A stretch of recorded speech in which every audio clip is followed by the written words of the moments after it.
You're listening to the Show We Go Baseball podcast.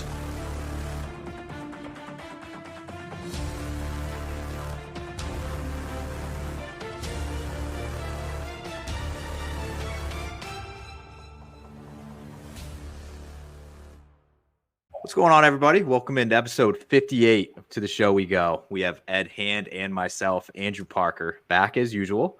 It is the Zach Bryant episode, and if you don't know who Zach Bryant is, he's been in the Red Sox system for a few years, came over in trade back in 2019, I'm sure, and I'm actually going to ask Zach about that a little bit on into the show, but he's been in the system now for a few seasons, I guess 2021 to now, so it's a guy, though, that we want to get to know more of because obviously, coming off an injury, didn't get to see him last year, but I will ask you about coming back this year. But Zach, we appreciate you joining, and I just wanted to see. I know you're down at the complex. I know you're still rehabbing, coming back from an injury. But how are things going now as we are just a few weeks away from spring training for you?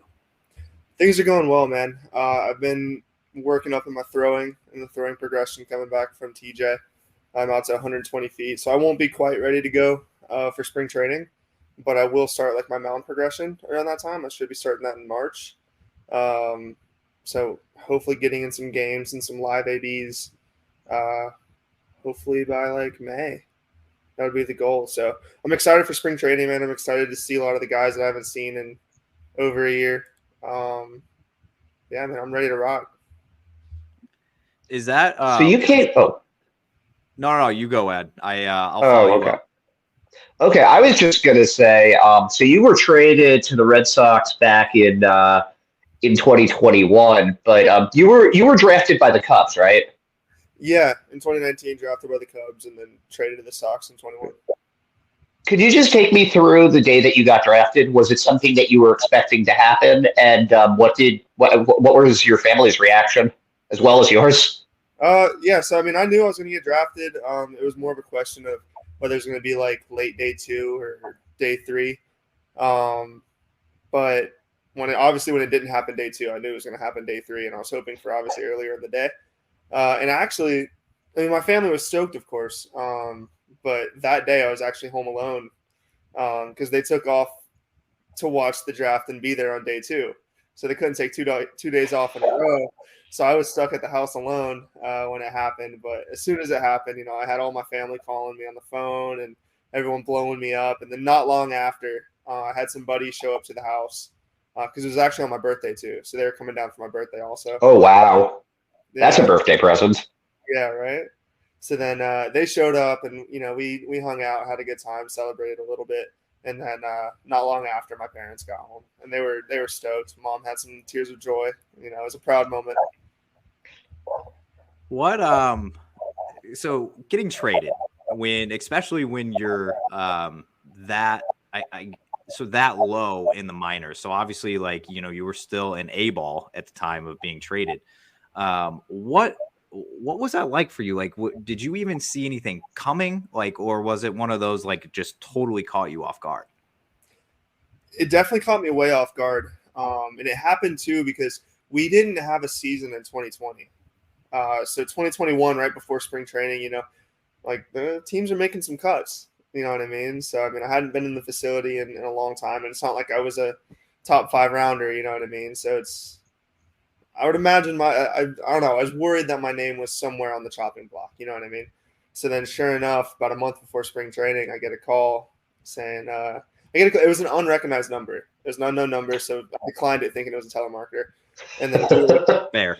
So-and-so from the Cubs, give me a call when you get a chance. And I said, oh boy, here we go. So I go ahead and I call him back. And he goes, yo, Zach, so this probably isn't what you expected to hear on your Sunday. But and I'm like, I'm preparing myself for it. And he's like, but you were actually just traded. I was like, oh, did it close out? No, you're good. Keep going. My bad. We lost our guy Ed for a second. It's all good. No, we lost me for a second. I'm sorry. Yeah, no. So I got a call, and he was like, yes, this probably isn't what you expected to hear on your Sunday, but you were just traded. So it was immediate relief. And then I was like, once I like gathered myself for a sec, he was like, I was like, where to? And he's like, the Boston Red Sox. And then after that, I was super excited because I grew up a Red Sox fan. So yeah, I was super stoked to get traded to the Red Sox. Caught me way off guard. Because like I said, I was more worried about. I was seeing guys that I knew with the Cubs getting released.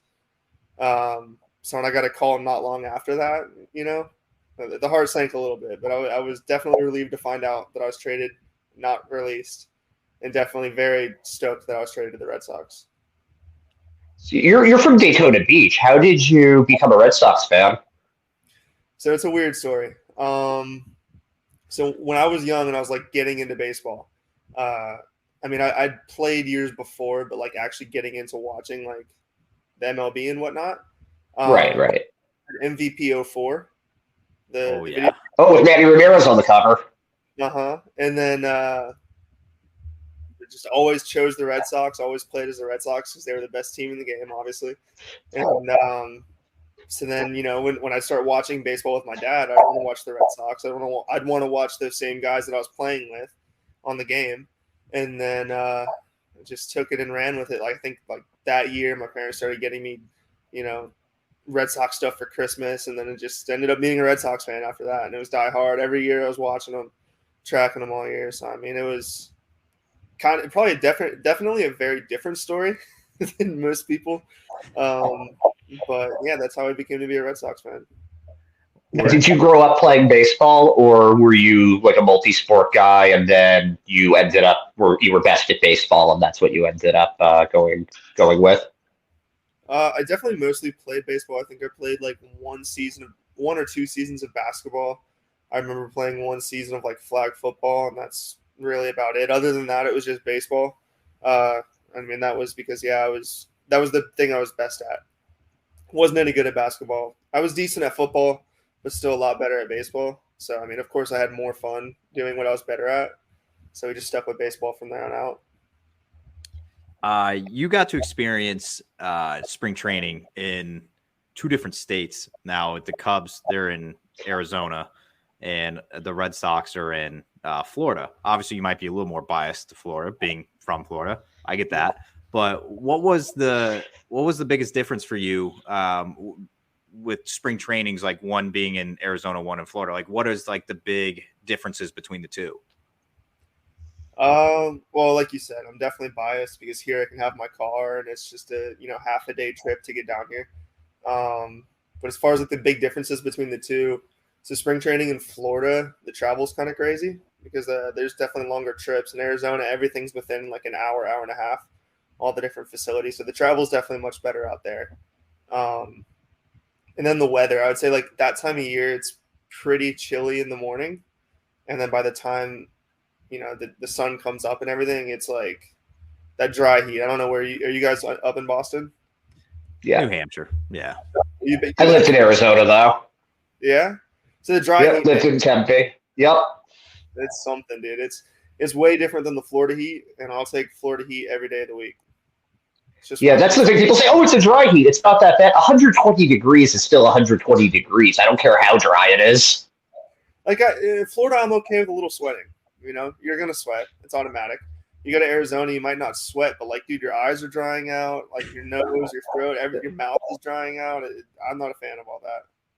Did you ever have that experience where you leave your house for 5 minutes and you come back inside and you have like a headache and you're just feeling disgusting and you don't realize that you've dehydrated just by being out there for a few minutes? Yeah, I've definitely had that. Especially like first thing in the morning, man, you go out to like take the dog out or something, wherever you have to go outside for, and you like didn't really drink water or anything. Yeah, you'll definitely notice it. You'll definitely notice it right away. I grew up in the Midwest, so I'll take anything over that because you're growing up, in the Missouri area. It's like when you step outside some days, it feels like you're getting hit by a wet blanket just because the air is so wet. So I would honestly welcome dry. I know I've never lived there, but yeah. All right. So weather aside, I know we're not big. We don't really talk about weather too much on here, but just because it rained every single day in Worcester this past year, there was a rain out almost every day. It was ridiculous. But I want to go towards, the baseball side of things for you now. You obviously missed this past year. Starting a rehab down at the complex. What has your day-to-days, I guess, even shooting back to during the regular season this past year, what was your day-to-day looking like? And I guess, what kind of where were you at, like in regards to like by month 3, 6, like what milestones did you hit throughout the season that you were pretty proud of hitting? So I mean, I had surgery April 18th. So for 6 weeks after that, I was in the brace, and there really wasn't much I could do in the brace besides so early on, I wasn't even allowed to sweat with the stitches in. So basically, I wasn't allowed to do anything. It was walk inside, get whatever needed to be tended to with my arm, get that done. Take a shower because I had someone there to like wrap up my arm and everything so it wouldn't get wet, and then take it back to the hotel. But then after 6 weeks, that was for 2 weeks while the stitches were in, and then I had the brace on for 6 weeks. Once the brace came off, that's when I could start like some light mobility stuff. And I think it was like month 2 or 3 when I started like actually lifting. So then that added another little layer to my day. I'd come in, do my rehab, do it was like a really light lift at the time. And then that was about it. And then I forget what month or what week mark we started the plyos. But it started off as like kind of more like shoulder strengthening stuff. We had a lot of shoulder strengthening stuff.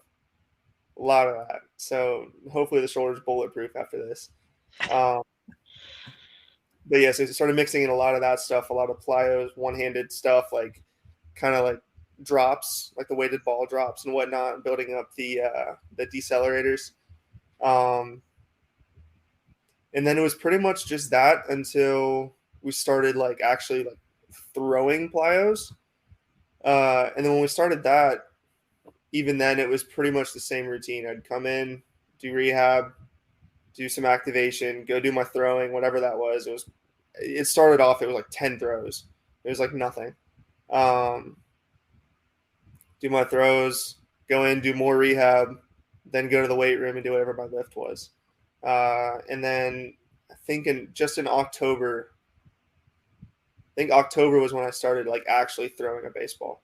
So I've been throwing for a couple months now, and that's pretty much been the routine from then until now. So I did want to follow up on that, and you had mentioned, I think off air, that you're rooming with Taylor Broadway, a guy who also just had Tommy John surgery not too long ago. And we had him on this podcast, I want to say a month or 2 ago, and he was fresh off of the Tommy John. We probably had him on like 3 weeks after he had it. And he mentioned some things that I guess people might not really think about, including myself, is that the toll that he knew was going to take on his mental health once the season got there, like rolled around, that he's like, I can't be out on the field up in Portland, Worcester, wherever he was going to be. He's like, I just can't do that. And it's going to set in at some point. So shout out to the Red Sox for putting him with a guy like you that already has been through that, and that you might be able to, which I don't know if you have or have not, but just like kind of shown him some tips, like maybe just some things to just like not, get as down as what, he was kind of describing as like, it's probably going to be like pretty hard to like be sidelined like that. So my question to you is, so obviously having the surgery in April, and then you weren't able to pitch obviously the entire year. Did it ever set in at all? Like was your, like the mental side of things, was it tough on you at all for that? Yeah, I found myself in a little bit of a hole. Still when the brace was on, I think, but the way I described, like, because I went home for a day when I was going through it a little bit, and like the way I explained it to my parents was, for the longest time, I mean, training, throwing, lifting, running, all that stuff was like my identity. Wake up, that's what I'm worried about for the day until I go to sleep. You know what I mean? It's consumed my life since I was 5 years old. Then you take all that away from me. It's like, now who am I? What do I do? I don't know what to do. So I mean, it looking back on it, that's how I see it now. You know what I mean? but in the moment, I didn't really realize it, and I was definitely in a little bit of a hole from it. And I noticed once I was allowed to lift and once I was able to do more things, that's when I slowly kind of came out of that hole. But no, yeah, it's definitely a little bit of a struggle, and it's one of those things where it's like you don't really realize that you're down about it until you're out of it. You know what I mean? And it was definitely hard too, like watching some of the games here. Like it kind of sucks because it's like it'll be a year before I'm in a game, you know. Was there anything that helped you cope with it? Anything that you started doing that wasn't necessarily lifting or running? Things that you like? Did you read? Did you watch movies? What were you doing with yourself during that time? I did a lot of fishing, believe it or not. That was something that I used to do a lot when I was probably in high school. It was when I went on my whole fishing heyday. And I mean, playing in college and stuff, I didn't really have time for it. So it's kind of like a lost hobby of mine. But yeah, so I brought a pole down with me, and then once I was cleared to fish, which I think was like after 8 or 9 weeks is when I was allowed to fish. I was going 4 or 5 times a week. I'd get out of baseball. I started going to school again, so I'd do some homework, and then off to fish until 9 o'clock, and then I'd go home, sleep, wake up, do it again. That's how I entertained myself until I eventually got bored of fishing again. And I was back to lifting and back to running and whatnot. Yeah. What were you studying in school? Like what classes? Right now I'm in business management. So you at Jacksonville still? No, so they don't do online school. Okay. Like I think they offer online classes, but you still have to be like a student, like on campus. They don't do like the remote classes or whatnot. But fortunately, my dad works at Embry-Riddle. It's in Daytona. So I was able to. I had another baseball question to follow up with. You, before the injury, you had a little taste of Red Sox minor leagues. You got to pitch in Greenville and in Portland before you got hurt. So coming over from the trade, it was post-COVID. Obviously, you didn't pitch in 2020.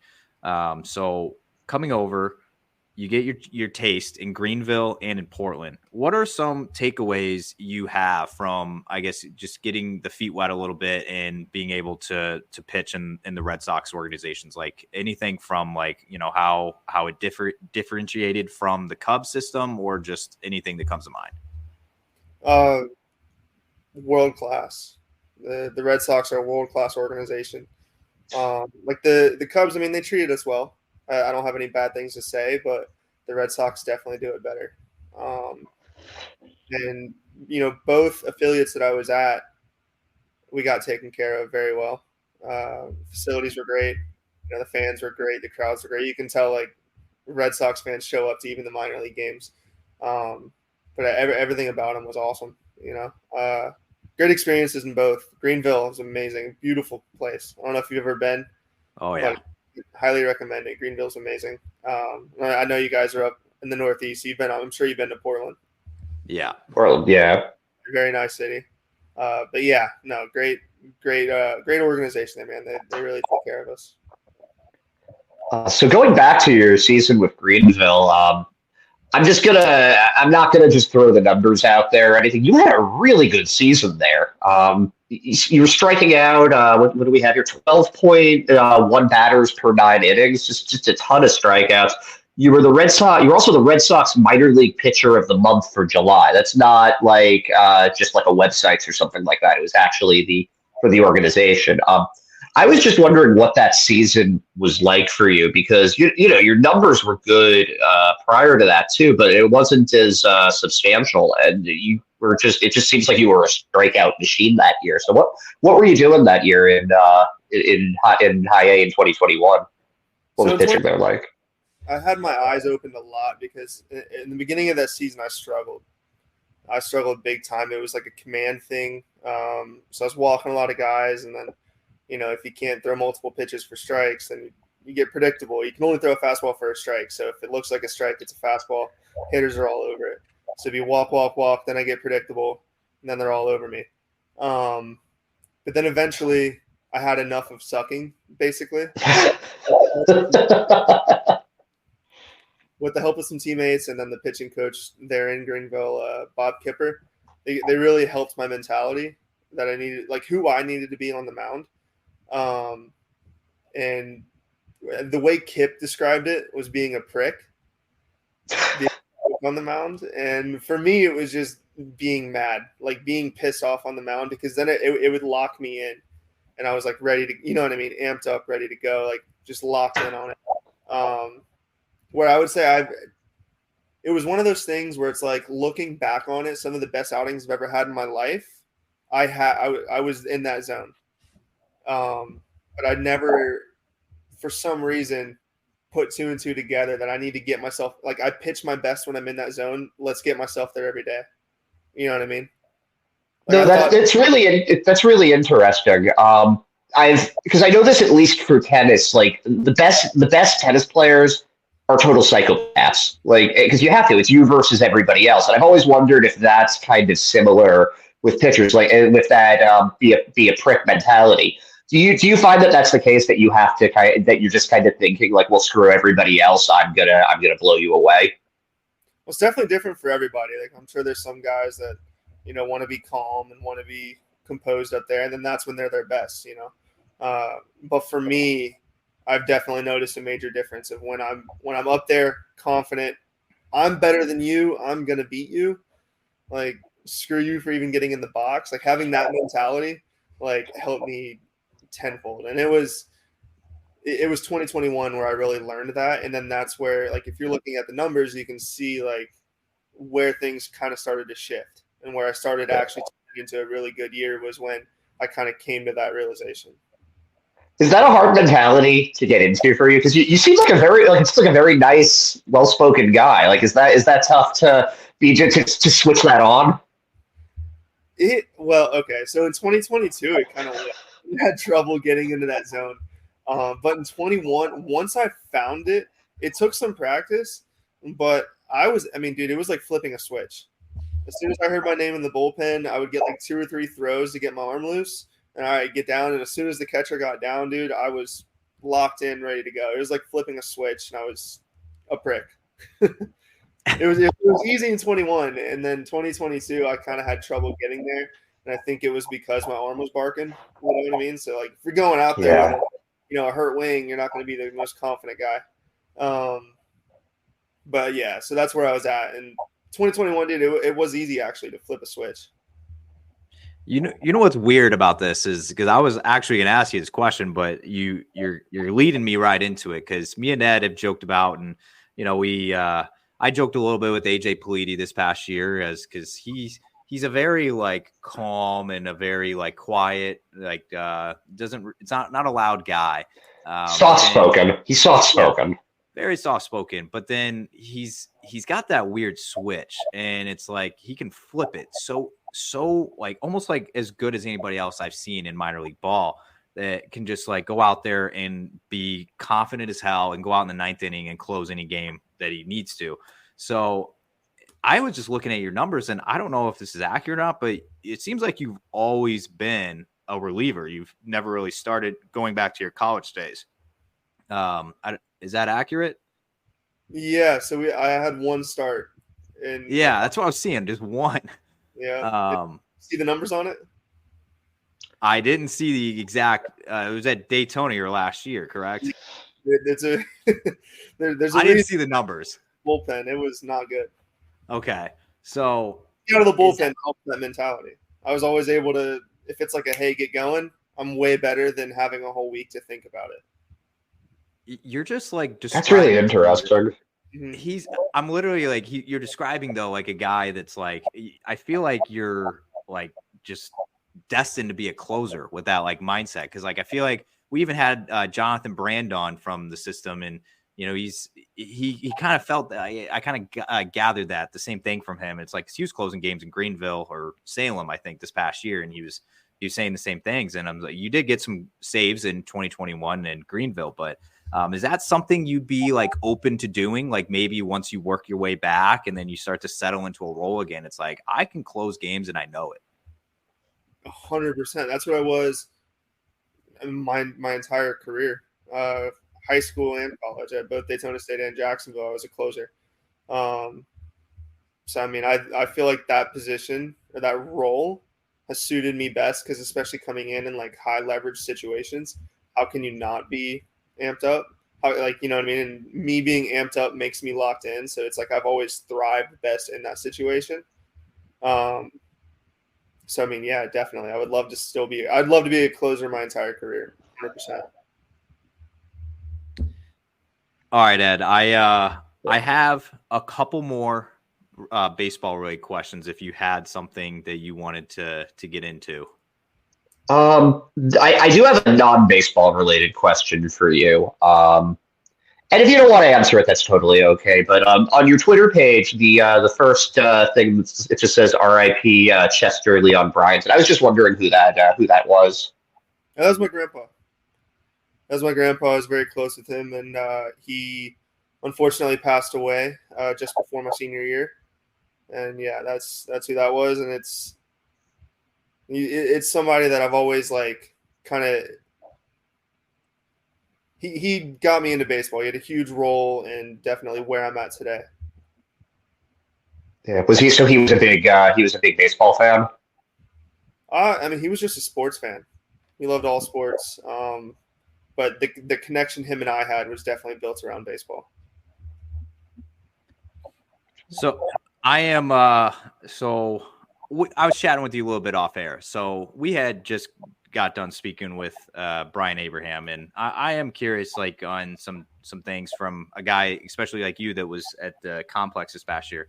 There was a lot of turnover in the Red Sox organization, whether it was, I mean, just alone in Worcester, I knew there was like 3 guys that had turned over, and they've brought in a ton of guys for like Justin Willard with pitching. They brought in Body from Driveline, Kyle Body, I think that's his name. Bodie, I'm not sure, but they brought, the founder of Driveline came in as an advisor. That obviously Craig Breslow, former relief pitcher himself, and Andrew Bailey, of course, and as the pitching coach. So what have you thought as being a pitcher in the system? What are your thoughts on them adding a ton of guys with a lot of experience in the pitching world? Truthfully, I like the direction we're going, especially with a lot of the Driveline guys getting added.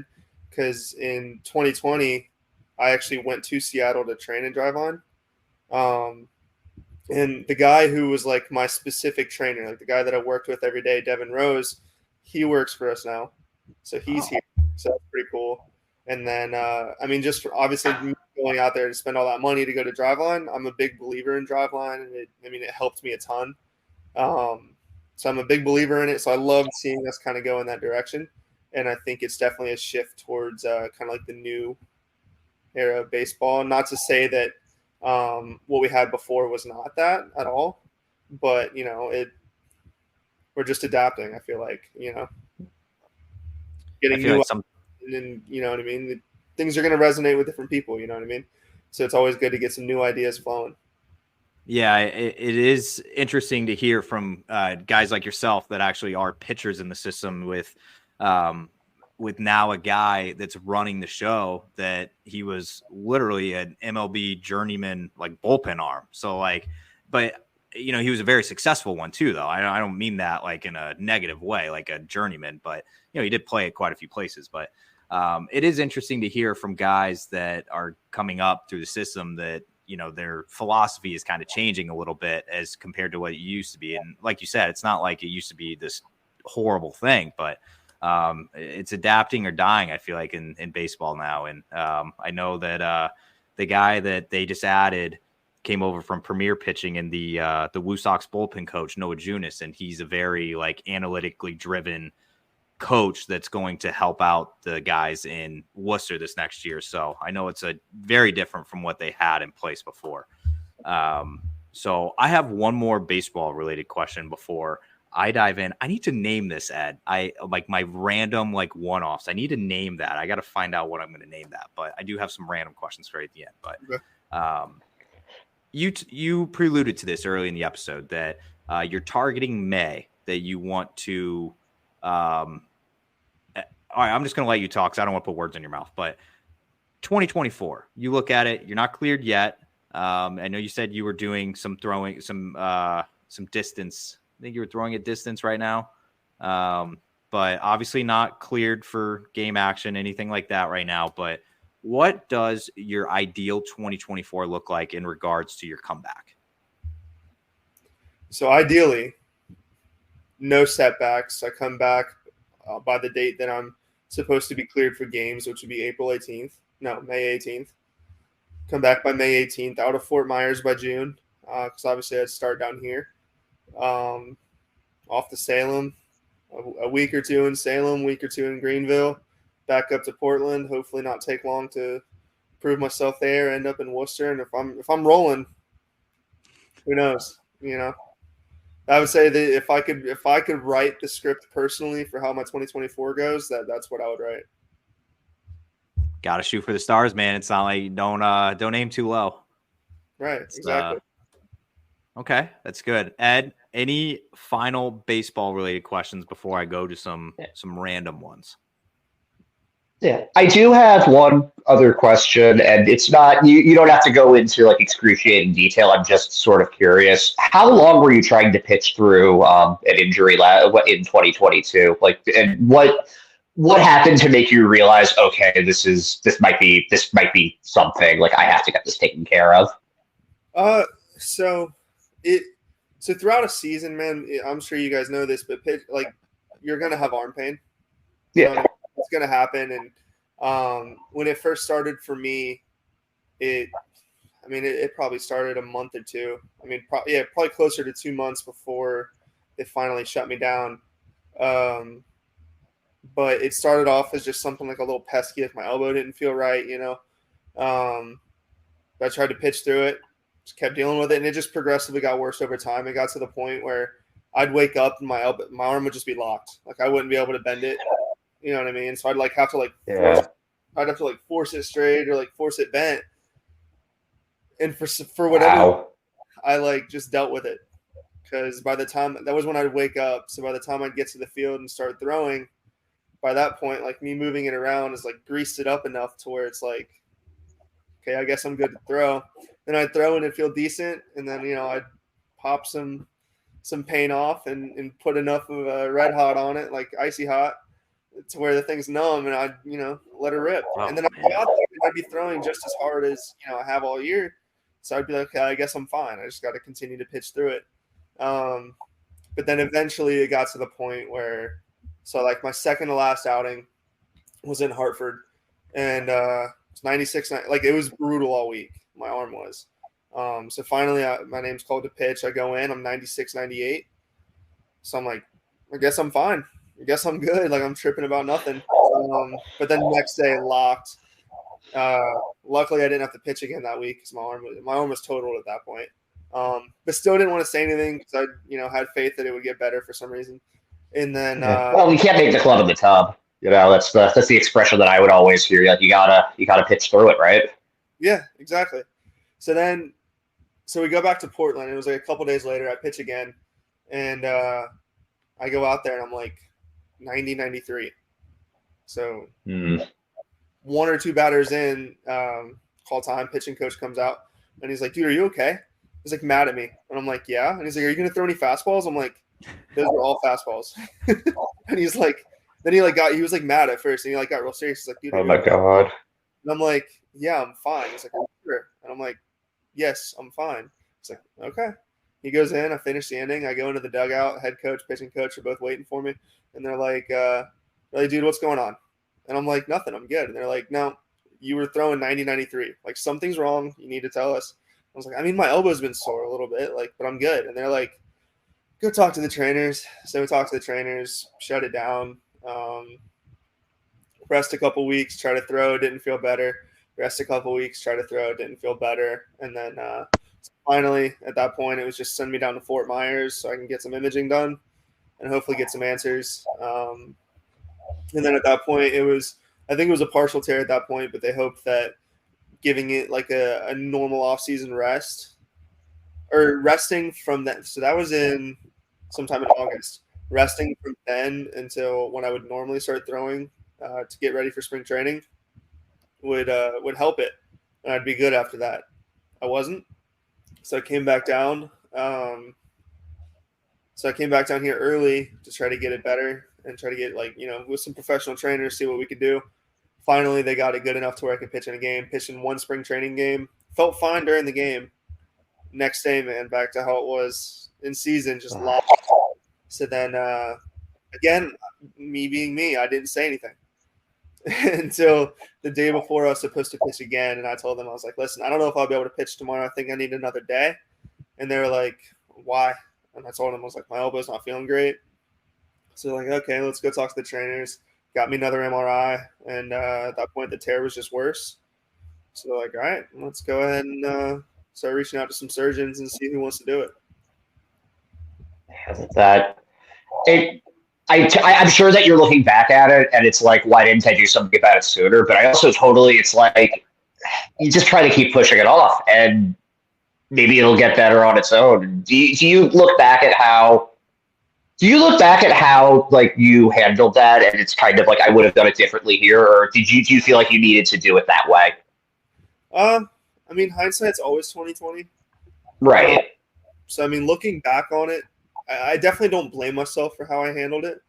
I should have been able to tell the difference between because, I mean, every pitcher's had it to where it's like your arm's a little tender. You know, it could hurt for a month, but then it goes away and you start to feel fine, or it's never anything serious. You know what I mean? Yeah. No, it's interesting. Yeah, I definitely don't blame myself for how I handled it. So I probably wouldn't. If it happened again next year, I'd probably treat it the same way, honestly. I mean, it's because it's in the moment, you're just like, no, it'll get better. And then I'd go out there just as hard. So it's like, okay, I guess I'm fine. And then it'd be a little sore. It's like, okay, I'll just get treatment. I'll just put some more red hot on it. Right. Rub some dirt on it. No, I'm asking because I'm the exact same way. So I totally understand it. When you hear about people needing to get elbow surgery, sometimes it's something like what you described, where it's kind of this lingering process. But then other times people are like, "Oh, I heard this pop, and I kind of knew." And it's just kind of interesting to me the difference between those two. Yeah, and some guys it happens over time. Some guys it's just one pitch. They feel it pop, something's up. It's a flashback to Zach Kelly this past year. It's like he knew right away. It was like one pitch, boom. Yeah. Right? Yeah, I knew it wasn't Tommy John, but he did need the ulnar, what was it, the relocation surgery on his nerve. Yeah, the nerve came out. He had one of those braces put in years before, and it came out, and they had to reattach it. And he ended up being able to come back in September, but it was a process getting there. And you just, I would imagine, especially for someone like you, who that's your livelihood, like that's got to be a real stressful experience. It had its moments. That's for sure. But, we're in a better spot now and super optimistic about everything coming back. I'm in a great spot. And I'm just excited to get the ball rolling and see what happens this year. Oh, I bet you must be chomping at the bit for May to just come back, to just come in May, June, just start firing at batters again. It's going to be a good one for sure. I'll be the best version of myself 100% this year. I'm excited. I love that outlook. And, all right, so won't talk about the injury anymore. I know that you're ready to be past it, but I got some random here. I am going to think of a name eventually. We'll probably get that in a future episode. But my first question to you is, off the baseball field, what is a guilty pleasure of Zach Bryant? Oh man. So I'd like to think I eat very healthy. But I always finish my day with dessert, man. Every day. So if I lied and said anything else, some of my teammates that listen to this would call me out on it. But the ones that know me know I love dessert and I love crumble cookies. So good pick. Yeah, that's my guilty pleasure, 100%. So my next question here is, I saw your photo from 2022. I think it was when down in the complex, when the Red Sox do their team photos or the solo photos. I saw you had quite a bit of lettuce going on. I think that was early 2022. You don't right now. Will you be bringing back the lettuce once you're cleared to pitch?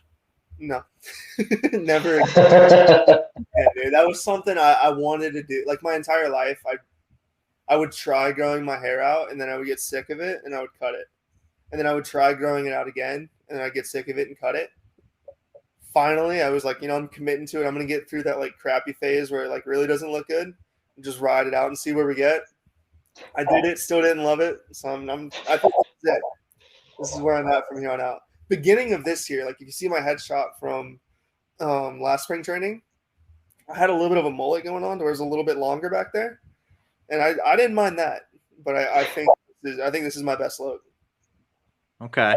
I was going to say 2022, a lot of lettuce. 2023, like you said, you had a little something going on back there, but all right.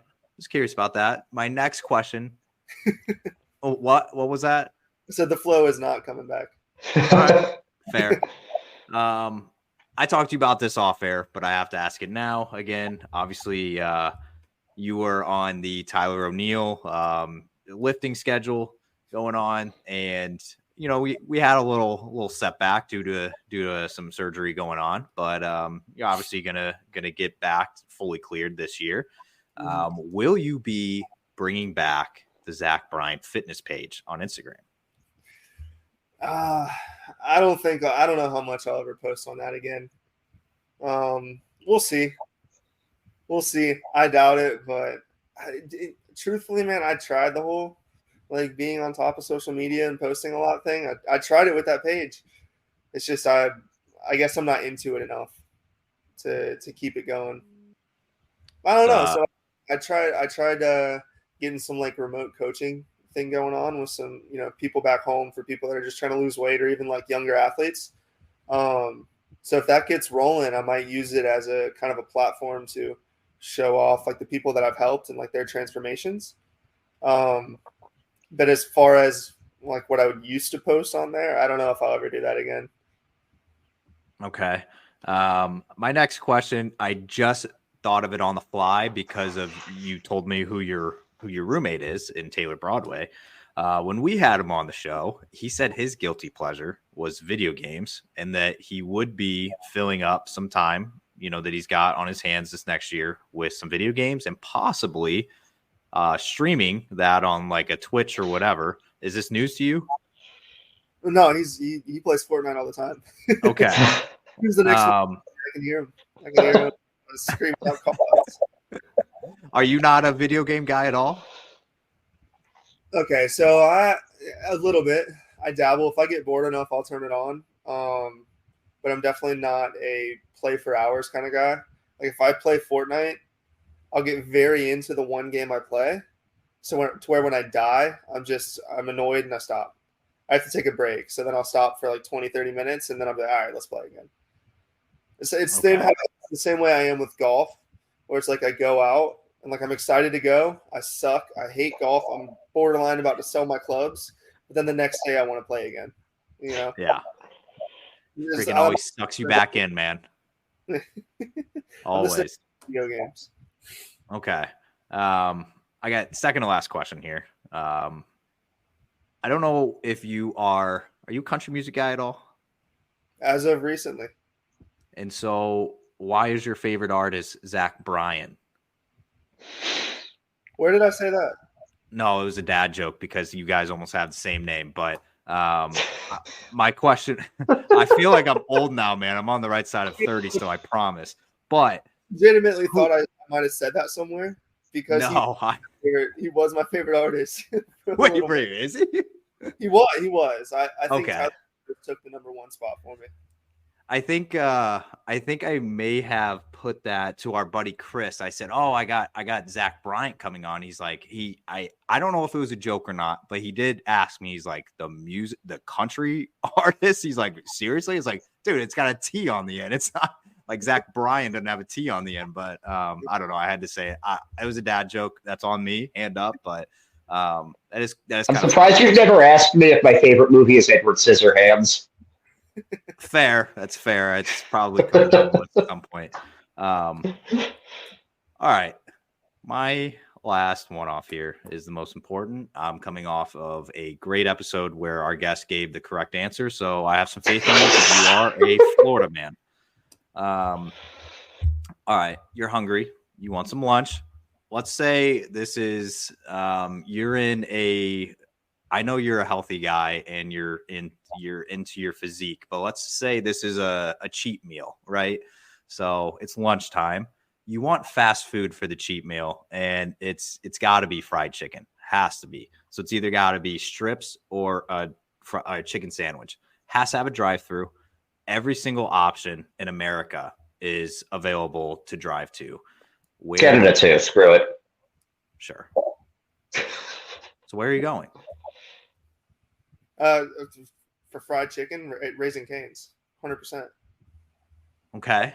Good pick. Is there another place that's similar to Raising Cane's that you like? For chicken? Yeah. I mean, Chick-fil-A, for sure. Is there another place that's similar to those that you like? For chicken? Zaxby's. All right, there we go. All right, we got it. Third try. All right. Sure. You do realize though that Zaxby's sauce is like up here. Cane sauce is good, but it's like a little down here. I think you got that in the wrong order. Cane's is up there for sure. I got Zaxby's down there. I like the Chick-fil-A sauce the most. I've got my refrigerator has not just the regular Chick-fil-A sauce. We've got the Polynesian sauce too. We're all over that stuff now that it's in stores. It's great. I'm a big fan of the Chick-fil-A barbecue sauce. They got some I haven't had that one yet. They got some very underrated barbecue sauce. It's good stuff. Well, I know what I'm checking out next time I go to one of several Chick-fil-A's in my neighborhood. There you go. But yeah, no, man, I got Cane's over Zaxby's. Okay, fair. I am going to defend the wall a little bit here for on you guys.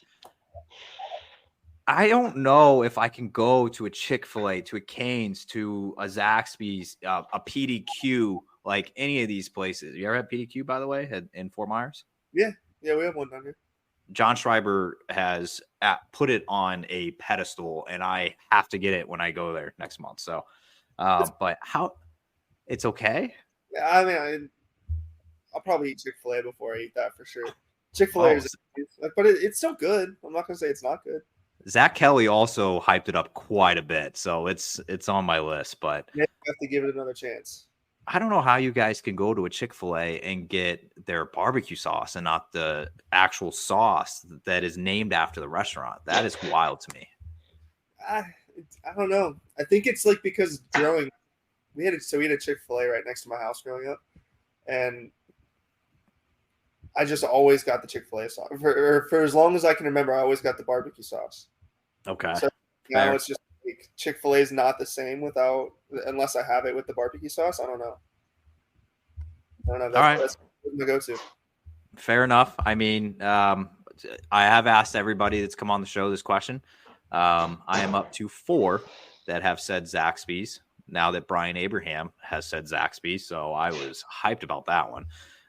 So the batting average is low, but what was that? It's improving.